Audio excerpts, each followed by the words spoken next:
Hi folks, this is Don Meissner with the North Country Fishing Report.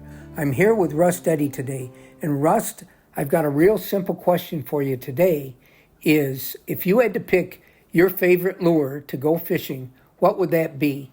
We all have favorite lures that we count on, that we have confidence in.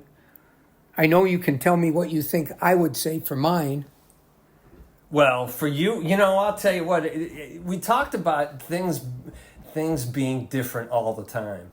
And I would never have imagined that I was a worm fisherman.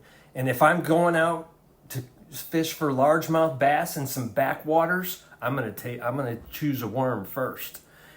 On any given day, this year, fishing for northern pike, I'm gonna choose a bucktail jig, and I never use. I mean, we're both giggling because we both know I'm not a bucktail jig fisherman, but I got patient with it and I figured it out this year, and I'm catching more. If I'm going muskie fishing, I'm going to use, well, if it's a hot day in the middle of summer, I'm using a horny toad, a topwater frog-looking thing. And that's, horny toads are, again, it depends on the type of fishing that I'm doing. But I'm telling you, those three lures that I just named right there, by the way, a spinnerbait has been wonderful for me too. I mean, you asked me my favorite lure and I just went through the tackle box. Yeah, well, it's funny because when I first got to know you, you were really reluctant to change lures. I used the pink grass pig forever, and I caught a lot of fish on a pink grass pig. And you know what? I bet I haven't used one in a while, but I bet if I put a pink grass pig on and went out fishing for northern pike, I'd catch some. It's a funny thing. I mean, you talked about this a lot, and I'm experiencing it more and more. And that is the psychological confidence in the moment of the lure that you're throwing. That's everything, isn't it? It really is. It really is everything. And if you have that faith and that belief in it, I think that energy flows right through your casts and right through your retrieval, and it makes the lure look better, and it gives you, I don't know, it's magical when you believe in your lure and it's working. It just is. An awful lot. I was thinking of other things that I wanted to talk about today on the radio. And one of them was the feel. You have to develop a feel for what you're doing, I believe. Now you're kind of new to fishing with bucktail jigs, and you're getting really good at it. But you feel what's happening. You can feel, you have to have sort of you develop an expertise with that lure.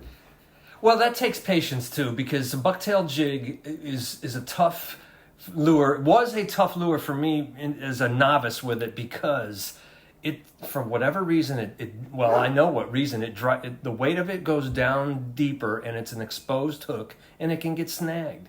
Yeah. And when you're learning and you snag often and you lose it and you break the line off repeatedly and the frustration level rises, then that confidence is gone and your success is minimal. I've really struggled with a bucktail jig for a long time.